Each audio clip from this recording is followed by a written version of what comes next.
tinggi. Berarti penyemprotan kedua itu intensitas makin tinggi. Apa?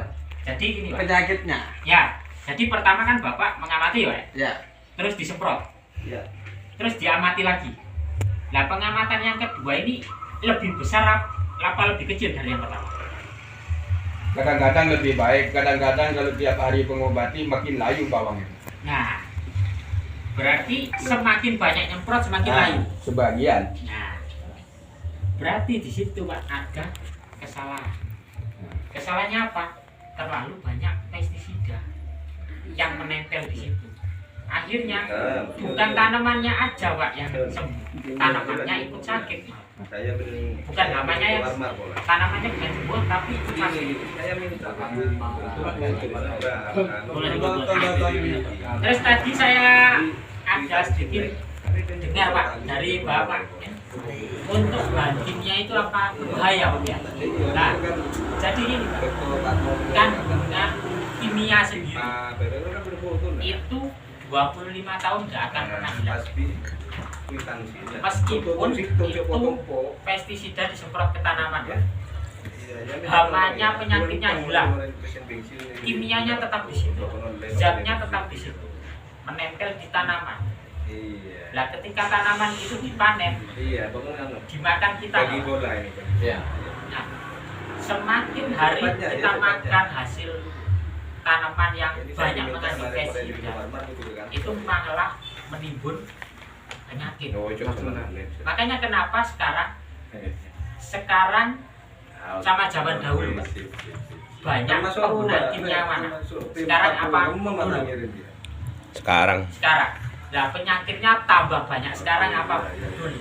Ya sekarang. Nah, Pertama yang diserang itu kan ini pencernaan. Nah, Kayak lambung. karena memang Banyak. yang dimakan masuknya pencernaan. Nanti setelah pencernaan beralih ke yang lain. Contohnya ginjal, Pak. Paru-paru itu bisa. Jadi kenapa bahan kimia ini bukan tidak dilarang, bukan diharapkan, tetapi bahan kimia ini alangkah baiknya digunakan pada tahapan terakhir. Kenapa Pak? Ya itu tadi resikonya sangat tinggi. Terus selain itu Mas, saya pengen nanya, semakin di sini semakin sering nyemprot, tanahnya semakin gimana Pak? Di sini makin subur atau makin keras? Iya, ada macam lah, ada yang subur, ada enggak. Ada yang enggak? Berarti kesuburannya menurun Pak. Iya. Nah, Kalau obat yang merayapnya menempel macam garis-garis ke daun bawang itu kalau dicampur dengan daun kesuburan daun atau akar bisa. gimana? Kalau dicampur obat yang merayap itu obat ulat Ya. seandainya itu dicampur dengan obat daun untuk menyubur daun. Penyubur daun. Nah, bisa enggak? Nah, untuk di kimia, Pak, obat itu kan bersifat nyerah. Kalau pupuk atau penyubur itu bersifat penambah. Nah, kalau penyerang sama penambah digabungkan, bisa. Ya itu saya tanya. Bisa pandang. Nah, jadi Apa gini, lebih baik dipisahkan apa baik dicampur? kalau di ilmu kimia ya Pak ya, Nah, itu memang 4 tidak kali, bisa. Pak. 4 kali dah. Kenapa? Satu Pak, Tangannya habis Tanaman ke belakang bawah. 4 kali. Namanya satu. Iya, satu saja. ini ada OPT ulat ya Pak ya jalan. Diobati, tapi juga ditambah penyubur. Nah, ini sendiri pestisida itu kan seperti Bapak tadi bilang semakin menguning. Sini. Iya. Nah, ketika semakin menguning ini ditambah stres Pak. Ini 12. Kenapa Oh, stres? 12. Mana yang mau dimakan dulu? Sini. Obatnya apa racunnya? Nah, situ. Nah, alangkah baiknya Pak sendiri-sendiri. Kenapa? Biar tanaman tidak tambah stres. Udah 4 kali. Nah, ketika tanaman stres bukan semakin hijau atau di sini semakin subur, tetapi malah semakin 12. layu. Iya, Ada satu 12. lagi. Ya. Penyubur daun dengan penggemuk biji. Dicampur apa bisa banda? Penggemuk biji Nah, sama penyubur daun. ya. Nah, Kan lain itu obatnya. Nah. Untuk menyubur daun dengan akar, belum membesarkan biji lain. Itu dicampur bisa banda. nah, tujuannya sama nggak Pak? Tujuannya satu, untuk tanamannya semakin bagus. Kalau tujuannya sama, itu masih bisa. Karena satu, umbi semakin tinggi, semakin besar. Jadi kalau bawang itu Pak, Nah, Ya bener lah, bener. jadi bawang itu kan yang diambil umbinya. Iya. Umbi tambah besar itu akibat fotosintesis atau proses nutrisi itu baik. Nah, nutrisi baik itu Pak karena daunnya. Karena apa? Daun butuh sinar matahari. Jadi ibaratkan tanaman ini Pak, yang akar ngambil nutrisi, yang daun ambil sinar matahari, diolah supaya ininya besar. Jadi kalau tujuannya sama untuk menyuburkan daun dan penggemukan umbi masih bisa.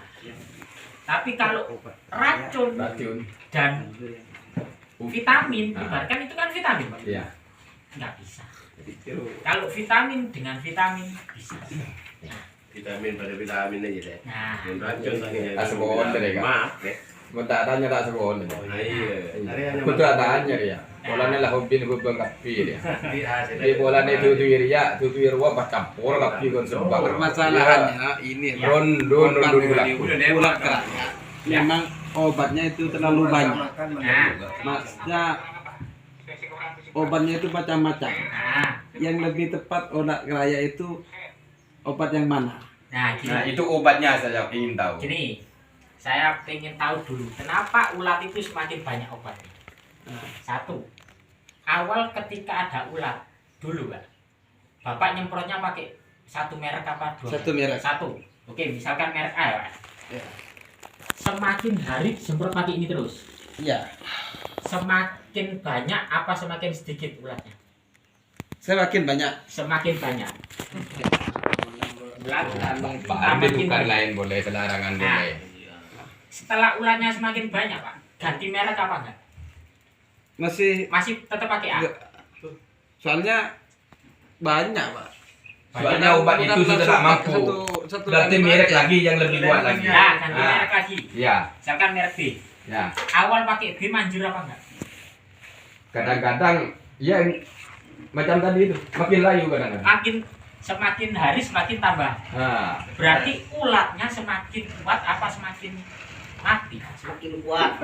Jadi sifatnya kimia itu gini Pak. Semakin digunakan pada satu hama, dia semakin tahan. Semakin dia ibaratkan gini Pak, ada ulat disemprot mati. Besoknya ada anaknya disemprot lagi. Sudah membaca, oh obat ini caranya gini. Oh obat ini sifatnya gini. Dia semakin daya tubuhnya dia semakin kuat. Artinya semakin tahan. Nah, inilah sifat kimia yang belum disadari, Pak. Jadi kimia itu bukan malah ngobati. Memang awalnya ngobati, Pak. Tapi semakin hari dia semakin tahan. Nah, makanya di sini dari pemerintah ada lewat gerdal ini Pak, ada sistem PHT. Jadi PHT pengendalian hama terpadu. Artinya tidak mengharamkan atau tidak melarang penggunaan kimia. Tapi satu, yang pertama digunakan dengan organik. Nah, organik ini ada yang